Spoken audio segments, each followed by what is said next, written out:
Há momentos na vida em que a solidão pode ser tão profunda que parece que até Deus se esqueceu de você. Foi assim que me senti naquela manhã chuvosa de março, quando ouvi o som do carro de meu filho mais velho se afastando no cascalho da entrada. Ele não olhou para trás. Nenhum deles olhou. E naquele momento, aos 75 anos, entendi o verdadeiro significado do abandono. Meu nome é Maria das Graças.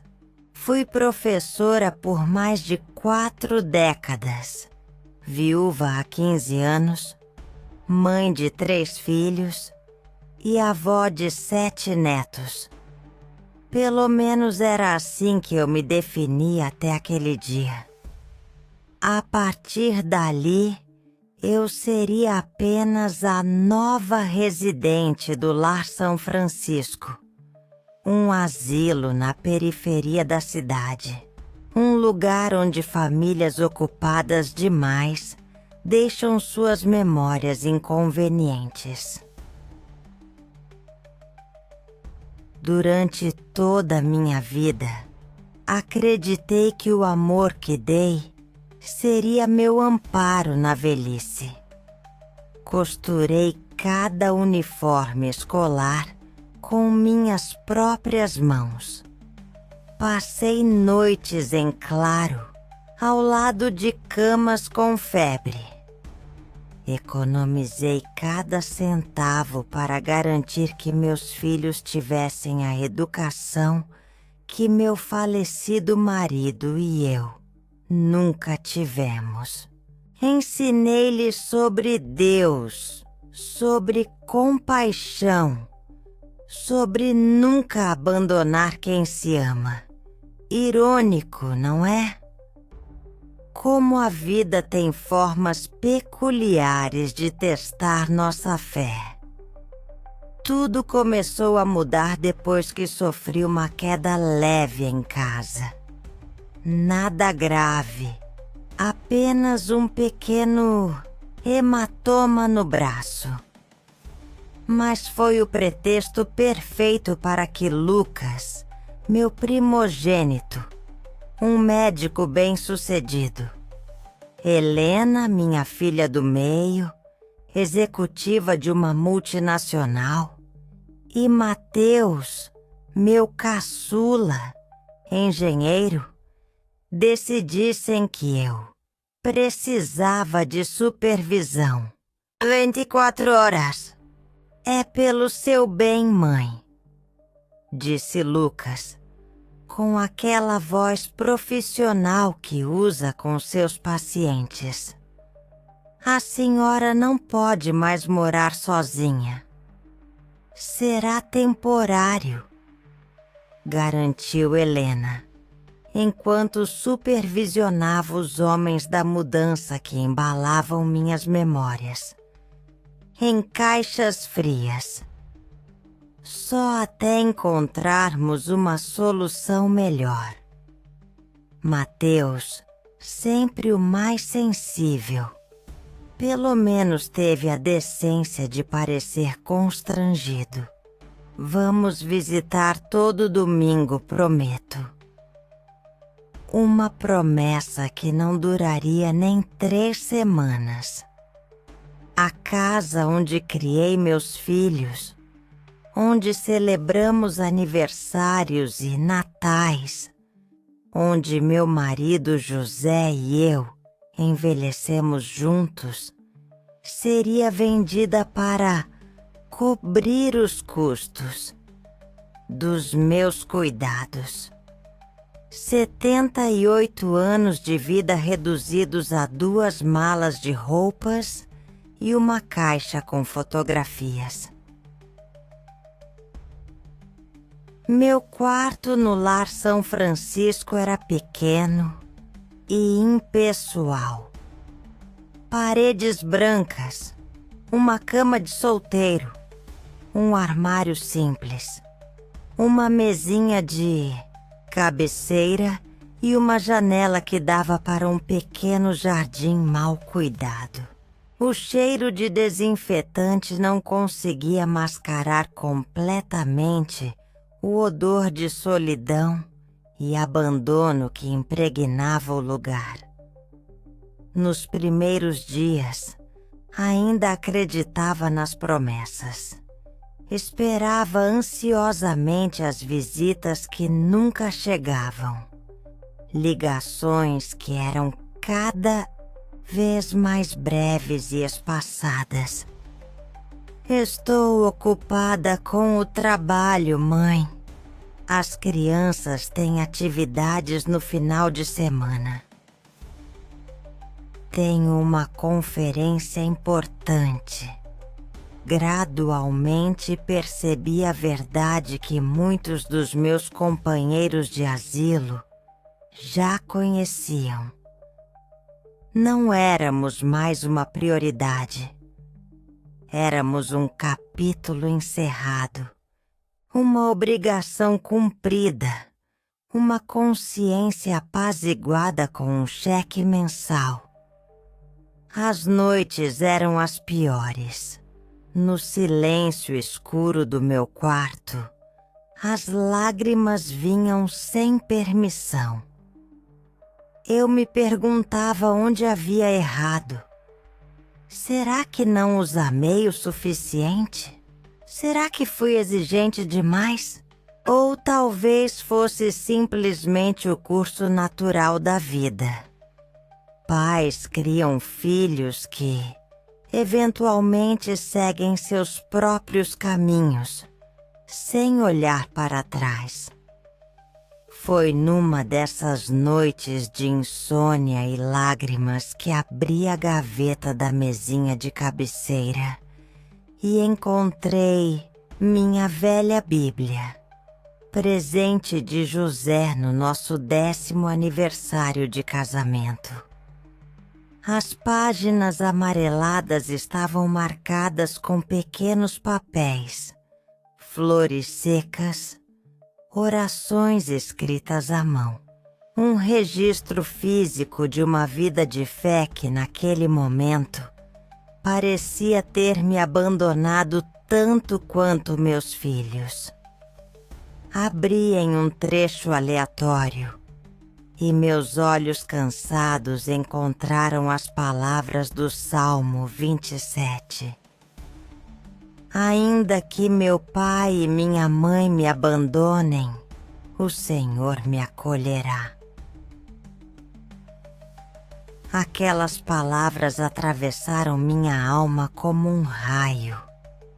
Caí de joelhos ali mesmo, no chão frio do asilo, e pela primeira vez em semanas, orei verdadeiramente. Não uma oração mecânica, não um pedido superficial, mas um grito vindo do fundo da alma. Senhor, supliquei entre soluços, se estás aí, se ainda te importas comigo, mostra-me um caminho. Não para que meus filhos voltem, não para sair deste lugar, mas para encontrar propósito novamente. Para que estes últimos anos da minha vida não sejam apenas espera e amargura.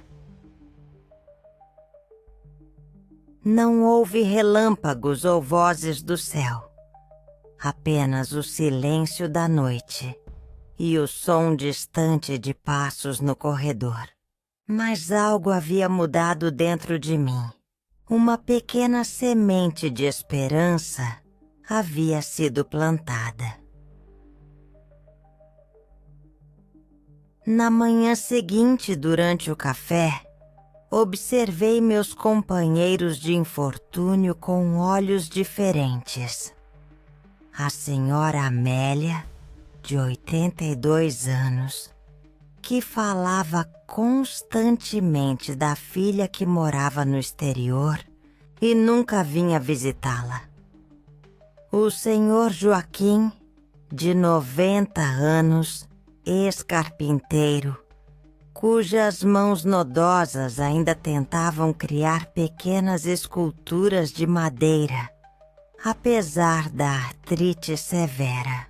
Dona Carmen, de 78 anos, que guardava religiosamente metade de seu lanche para um neto que nunca aparecia. Todos eles, assim como eu, carregavam histórias de abandono, de promessas quebradas, de amor que não foi suficiente para manter suas famílias por perto. Mas também carregavam décadas de sabedoria, de experiências, de lições aprendidas. Foi então que conheci o Padre Gabriel, não no sentido convencional, pois ele já visitava o asilo há anos. Eu é que nunca havia realmente visto ele. Era um homem de seus 60 anos, cabelos grisalhos e um sorriso que chegava até os olhos. Diferente dos outros funcionários e voluntários, ele não nos tratava como crianças ou como problemas a serem administrados. Falava conosco como iguais, olhava-nos nos olhos, escutava nossas histórias com um genuíno interesse. Naquela manhã, ele notou que eu estava sozinha no jardim, lendo minha Bíblia. Salmos? Perguntou, sentando-se ao meu lado sem pedir permissão. Sim, palavras de conforto para os abandonados. Respondi com uma pontada de amargura que não consegui esconder. Em vez de me oferecer platitudes religiosas, como eu esperava, ele apenas assentiu. O abandono é uma ferida profunda, mais ainda quando vem daqueles que deveriam nos amar. Algo na sua honestidade me pegou desprevenida. O senhor também foi abandonado, padre? Por minha família biológica, sim. Fui criado em um orfanato até os 12 anos. Depois, adotado por um casal de idosos que viu em mim algo que nem eu mesmo conseguia ver na época. Seu olhar se perdeu no horizonte por um momento. Mas encontrei propósito na minha dor. E é isso que todos nós precisamos encontrar. Não acha? Um sentido para continuar, mesmo quando parece que não há razão alguma. Aquela conversa simples foi como abrir uma janela em um cômodo fechado há muito tempo. Pela primeira vez desde que chegara ao asilo, senti algo além de autocomiseração. Nos dias seguintes, comecei a participar do grupo de oração que o Padre Gabriel conduzia às terças e quintas. Era um grupo pequeno. Eu, Dona Amélia, seu Joaquim, Dona Carmen e eventualmente outros residentes. Não fazíamos nada extraordinário. Líamos a Bíblia, compartilhávamos nossas angústias, orávamos uns pelos outros. Mas havia algo especial acontecendo ali, entre aquelas pessoas que o mundo havia descartado. Uma comunhão que ia além das palavras. Certa tarde, após a sessão de oração, o padre me chamou para uma conversa privada. Maria, tenho observado você nestas últimas semanas. Há algo diferente em seu olhar. Diferente como, padre? Mais vivo, menos ressentido, como se estivesse encontrando o caminho de volta para si mesma. Suas palavras tocaram algo profundo dentro de mim. Talvez esteja, através da oração, através deste grupo, mas ainda dói saber que meus filhos seguiram com suas vidas sem mim. O padre olhou para minhas mãos que haviam embalado bebês, cozinhado milhares de refeições, corrigido centenas de provas, segurado outras mãos em momentos de alegria e de dor. Maria, você foi professora, não foi? Por 42 anos. Literatura e português. Sabe que estamos precisando de voluntários para um projeto de alfabetização aqui mesmo no asilo? Muitos dos nossos residentes nunca tiveram oportunidade de aprender a ler e escrever, e alguns funcionários também. Fiquei surpresa. Alfabetização? Mas eu sempre ensinei adolescentes e jovens adultos. Não sei se teria paciência ou habilidade para ensinar idosos. Ele sorriu de uma forma que me fez lembrar de José.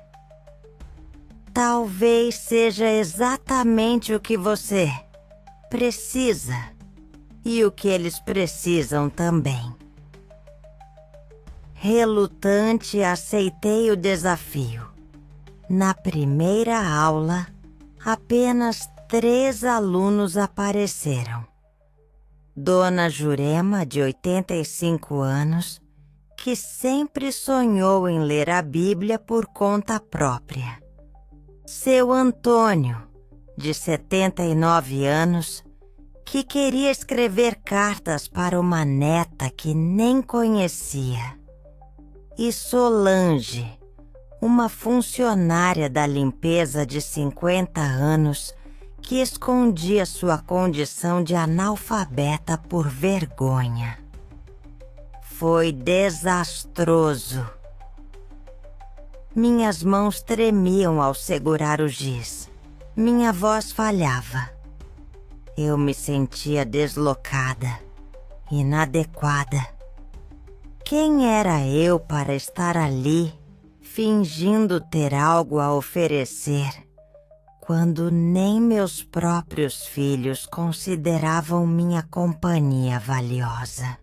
Ao final daquela primeira aula frustrante, quando todos já haviam saído, deixei as lágrimas virem.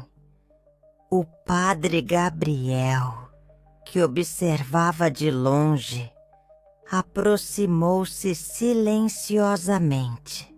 Sabe qual é o problema, Maria? Você está tentando ser a professora que era. Mas Deus está chamando você para ser uma professora diferente agora. Uma que ensina não apenas com a mente, mas com as cicatrizes. Como assim? Estes alunos não precisam apenas de alguém que lhes ensine as letras. Precisam de alguém que entenda o que é sentir-se invisível, descartado. Alguém que, como eles, está reaprendendo a encontrar significado.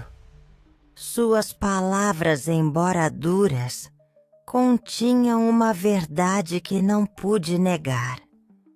Eu estava tão focada no que havia perdido. O respeito dos meus filhos, minha casa, minha independência, que não conseguia ver o que ainda poderia oferecer. Naquela noite ajoelhei-me novamente, mas desta vez minha oração foi diferente. Senhor, usa-me como um instrumento, não para minha própria glória ou conforto, mas para trazer luz a outros que, como eu, se sentem esquecidos. E se for da tua vontade que meus filhos voltem, que seja, mas se não for, dá-me força para encontrar alegria e propósito no aqui e agora. As semanas se transformaram em meses. Minhas aulas de alfabetização cresceram. De 3 alunos, passamos a 10, depois 15. Além dos residentes, começaram a aparecer funcionários e até mesmo pessoas da comunidade próxima ao asilo. Havia algo especial naquelas aulas onde ninguém era julgado, onde os erros eram celebrados como parte do aprendizado, onde cada pequena vitória era comemorada com entusiasmo. Minha rotina ganhou um novo sentido. Acordava cedo, planejava as aulas, criava materiais adaptados para mãos trêmulas e olhos cansados. Nas tardes livres, participava do grupo de oração, que também crescia constantemente. Aos poucos, o ressentimento foi dando lugar à gratidão, à amargura, à serenidade. Um dia, Dona Jurema, com lágrimas nos olhos, leu sua primeira frase completa da Bíblia. O Senhor é meu pastor, nada me faltará. A alegria em seu rosto enrugado era tão pura, tão genuína, que me fez lembrar que eu havia me tornado professora em primeiro lugar, não pelos salários, sempre baixos, não pelo reconhecimento social, sempre insuficiente, mas por estes momentos em que você testemunha alguém transpondo uma barreira que parecia intransponível. No grupo de oração, histórias de transformação começaram a surgir. Seu Joaquim, que havia tentado suicídio 2 vezes antes de vir para o asilo, encontrou um novo propósito, ensinando jovens da comunidade a trabalhar com madeira. Dona Carmen, que guardava comida para um neto ausente, agora preparava lanches para crianças carentes que participavam do projeto de reforço escolar que iniciamos no asilo.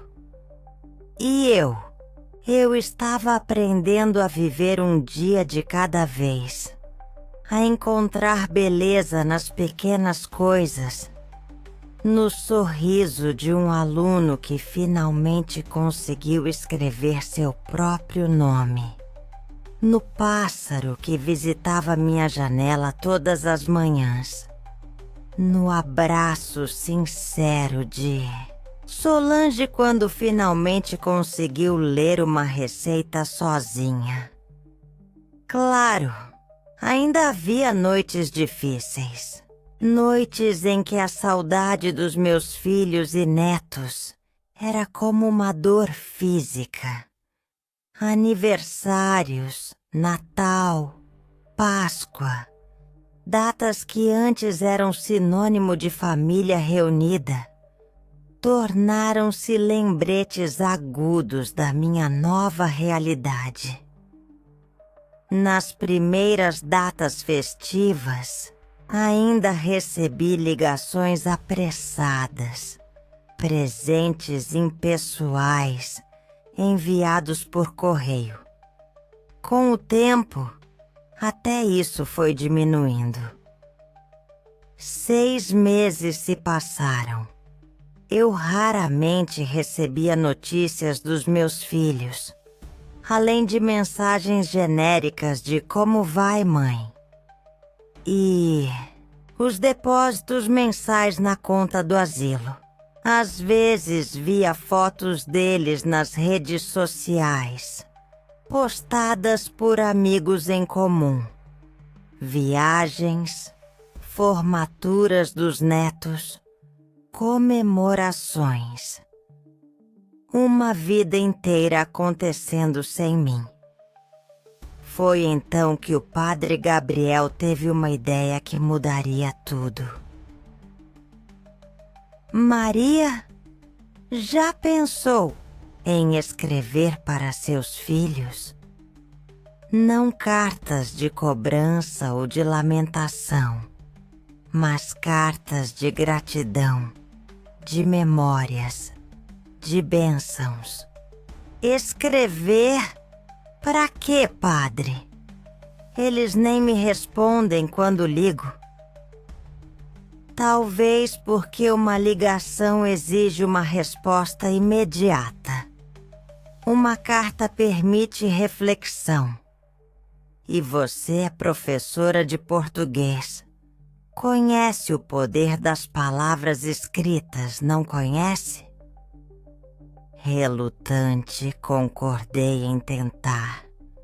Naquela noite, sentei-me à mesinha do meu quarto e comecei a escrever para Lucas, meu primogênito. Não mencionei minha solidão, não cobrei visitas, não falei do asilo. Em vez disso, escrevi sobre o dia em que ele nasceu, sobre como seus olhos curiosos já pareciam querer desvendar o mundo, sobre como ele segurava meu dedo com força surpreendente. Recordei seu primeiro dia de escola, seu primeiro microscópio de brinquedo, a primeira vez que disse que queria ser médico. Agradeci por cada momento, por cada memória, por ele ser exatamente quem era. Fiz o mesmo para Helena e Mateus. 3 cartas, 3 jornadas de memórias. Lágrimas caíram sobre o papel enquanto escrevia, mas não eram lágrimas de raiva ou autocomiseração. Eram lágrimas de gratidão pelo privilégio de ter sido mãe daquelas 3 pessoas extraordinárias, independentemente de como me tratavam agora. O padre Gabriel enviou as cartas pessoalmente. Agora, Maria, vamos orar e deixar o restante nas mãos de Deus. 1 semana se passou. 2, 3, nenhuma resposta. Tentei não alimentar expectativas, concentrando-me em minhas aulas e no grupo de oração. Mas a cada barulho de carro, a cada toque de telefone, meu coração saltava. No mês seguinte, recebi a notícia de que o asilo realizaria uma pequena cerimônia para celebrar o primeiro aniversário do projeto de alfabetização. Fui convidada a fazer um breve discurso. Nunca fui boa com apresentações públicas. Ironicamente, sempre preferi estar do outro lado da sala, como observadora, não como centro das atenções. Na véspera da cerimônia, ensaiei nervosamente no meu quarto. Queria expressar o quanto aquele projeto havia significado para mim. Como havia me dado um novo propósito quando tudo parecia perdido. Como cada aluno havia, de certa forma, me ensinado mais do que eu jamais poderia ensinar. O grande dia chegou. O pequeno auditório do asilo estava decorado com cartazes feitos pelos alunos. Frases simples, letras irregulares, mas cada uma representando uma enorme conquista. Autoridades locais compareceram. Alguns jornalistas, familiares dos residentes. O padre Gabriel abriu a cerimônia com uma oração de agradecimento, seguida de apresentações dos alunos. Quando chegou minha vez de falar, minhas mãos tremiam, tanto que mal conseguia segurar o papel com minhas anotações. Olhei para a plateia, rostos sorridentes, encorajadores. Respirei fundo. Quando cheguei ao Lar São Francisco há pouco mais de um ano, achei que minha vida havia acabado, que havia sido descartada como um objeto que já cumpriu sua função e não tem mais utilidade.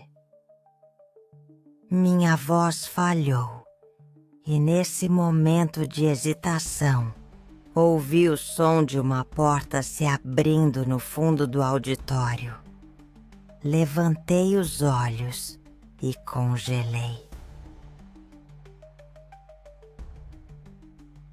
Ali, parados na entrada, estavam meus 3 filhos, Lucas, Helena e Mateus, e atrás deles, alguns dos meus netos.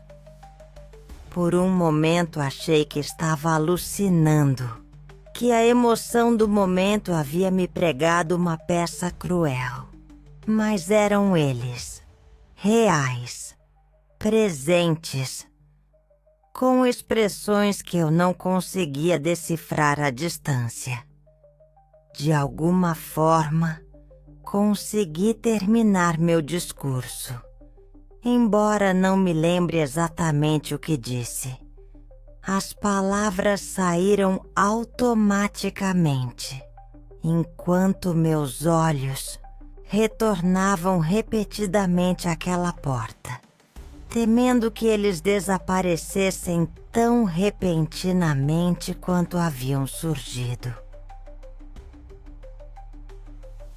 Quando a cerimônia terminou e as pessoas começaram a se dispersar, fiquei paralisada no pequeno palco improvisado. O padre Gabriel se aproximou sorrindo. Acho que tem algumas pessoas querendo falar com você, Maria. Desci do palco com pernas bambas. Meus filhos esperavam a alguns metros de distância, também parecendo não saber bem o que fazer ou dizer. Foi Helena quem deu o primeiro passo, Sempre a mais direta dos três. Mamãe. Sua voz falhou. Algo raro para minha filha, sempre tão articulada. Recebemos suas cartas. Lucas, meu filho médico que raramente demonstrava emoções, tinha os olhos marejados. Cada um de nós recebeu uma. E não sabíamos como responder. Mateus, meu sensível caçula, simplesmente avançou e me abraçou. Um abraço desajeitado, como se estivesse abraçando uma estranha. Mas ainda assim, um abraço. Viemos ver você falar, disse ele por fim. O padre Gabriel nos convidou. Eu não sabia o que dizer. Parte de mim queria gritar, cobrar, perguntar por que demorou tanto. Outra parte queria apenas agradecer por estarem ali, naquele momento. Foi Lucas quem quebrou o silêncio constrangedor. Podemos conversar em algum lugar mais privado? Fomos para uma pequena sala de visitas que raramente era usada. Sentamos em um círculo desconfortável, como estranhos em uma sala de espera. Mamãe, suas cartas... Começou Helena sempre direta. Elas nos pegaram de surpresa. Esperávamos acusações, cobranças. Em vez disso, a senhora só agradeceu, completou Mateus, a voz embargada. Lucas, sempre o mais contido, parecia lutar consigo mesmo. Foi como um tapa na cara, mãe. De repente percebemos o que tínhamos feito.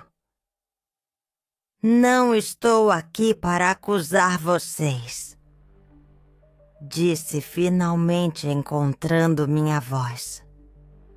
Já superei essa fase. A raiva, o ressentimento, a incompreensão. Custou muito. Muitas noites de oração, muitas lágrimas. Mas entendi que a única pessoa que eu podia mudar era eu mesma. Contei a ele sobre meus primeiros meses no asilo, sobre a depressão, o sentimento de inutilidade, as noites em claro. Depois, sobre a pequena semente de esperança plantada através da oração. Sobre o padre Gabriel, as aulas de alfabetização, o novo propósito encontrado. A verdade é que, por um tempo, achei que Deus havia me abandonado, assim como vocês. Mas então entendi que Ele nunca esteve tão presente. Estava me preparando para um novo capítulo, me ensinando que nunca é tarde demais para recomeçar, para encontrar alegria e sentido mesmo nas circunstâncias mais improváveis. Helena, sempre prática, enxugou uma lágrima teimosa. Mamãe, queremos consertar as coisas. Não sabemos como, mas queremos tentar. Lucas, o primogênito, assumiu a responsabilidade como sempre. Nós erramos, mãe. Achamos que estávamos fazendo o melhor para a senhora, mas na verdade estávamos fazendo o que era mais conveniente para nós. Mateus, meu filho artista, olhava pela janela. Lembra como a senhora sempre dizia que família não é apenas sangue, mas escolha diária? Acho que nos esquecemos disso. Naquele momento, entendi que o verdadeiro milagre não era ter meus filhos de volta. O milagre era ter encontrado paz e propósito antes disso. Ter chegado a um lugar em que poderia recebê-los não com desespero ou dependência, mas com amor maduro e sabedoria. Não podemos apagar o que aconteceu, disse calmamente. Mas podemos escolher o que faremos a partir de agora. E eu escolho o perdão, a compreensão e a gratidão por estarmos aqui, hoje, tentando reconstruir pontes que achávamos destruídas para sempre. Nosso caminho de reconciliação não foi instantâneo ou fácil. Começou com visitas hesitantes aos finais de semana, almoços em família que no início eram tensos e cheios de assuntos seguros e superficiais. Mas aos poucos, a naturalidade foi voltando. Os netos que mal me conheciam começaram a se aproximar, curiosos sobre a avó que ensinava idosos a ler e escrever. Lucas passou a oferecer consultas gratuitas aos residentes do asilo uma vez por mês. Helena utilizou seus contatos empresariais para conseguir doações de materiais para as aulas. Mateus, músico nas horas vagas, começou um coral no asilo, trazendo mais cor e alegria aos nossos dias. Houve conversas difíceis também, momentos em que a mágoa antiga vinha à tona, em que verdades dolorosas precisavam ser ditas e ouvidas. Mas, fundamentada na oração e na fé renovada, consegui enfrentar esses momentos não como acusações, mas como passos necessários para a cura completa. Um ano após nosso reencontro, celebramos meu aniversário de 77 anos no jardim do asilo. Um espaço que, graças ao trabalho voluntário dos meus netos e seus amigos, estava agora florido e bem cuidado. A mesa estava cheia. Meus filhos e netos, meus alunos do projeto de alfabetização, o padre Gabriel, funcionários que se tornaram amigos. Olhando aquela cena, lembrei-me das palavras que li naquela noite escura de insônia. Ainda que meu pai e minha mãe me abandonem, o Senhor me acolherá.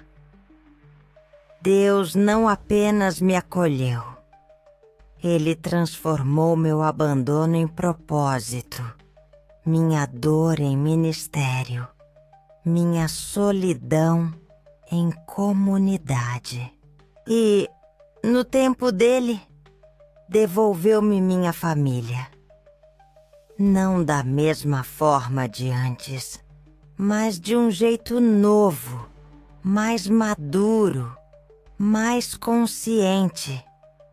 Hoje, aos 78 anos, continuo morando no Lar São Francisco por escolha própria.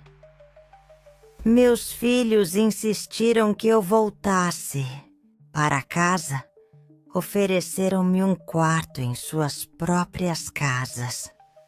Mas meu lugar agora é aqui, entre aqueles que, como eu, conheceram o abandono, mas descobriram que ele não precisa ser o ponto final da história. O projeto de alfabetização se expandiu para outros asilos da cidade. O grupo de oração agora recebe pessoas da comunidade. A semente plantada em lágrimas cresceu e deu frutos que nunca poderíamos imaginar. Se você está me ouvindo agora e se sente abandonado, seja por filhos, por amigos, pelo cônjuge ou mesmo por Deus, quero dizer-lhe algo. Sua história não acabou. A página mais virou, mas o livro continua. E quem sabe o próximo capítulo não seja o mais belo, o mais significativo de todos. A oração sincera, vinda do fundo da alma, tem poder para transformar não apenas circunstâncias, mas corações, começando pelo nosso próprio. Foi o que descobri naquela noite escura do asilo, quando tudo o que tinha era uma Bíblia velha e um coração partido. O milagre da oração não é necessariamente conseguir o que pedimos. É encontrar paz enquanto esperamos. É descobrir propósito na dor. É perceber que mesmo quando todos nos abandonam, nunca estamos realmente sozinhos. E você já viveu um milagre da oração em sua vida? Já sentiu que tudo estava perdido, apenas para descobrir que Deus estava escrevendo uma história muito mais bonita do que você poderia imaginar? Compartilhe sua experiência nos comentários. E se esta história tocou seu coração, não se esqueça de curtir, compartilhar e se inscrever no canal para mais histórias de fé, superação e amor. Porque no final, o maior milagre não é ter de volta o que perdemos. É descobrir que nunca precisamos realmente perder nada, nem mesmo a esperança.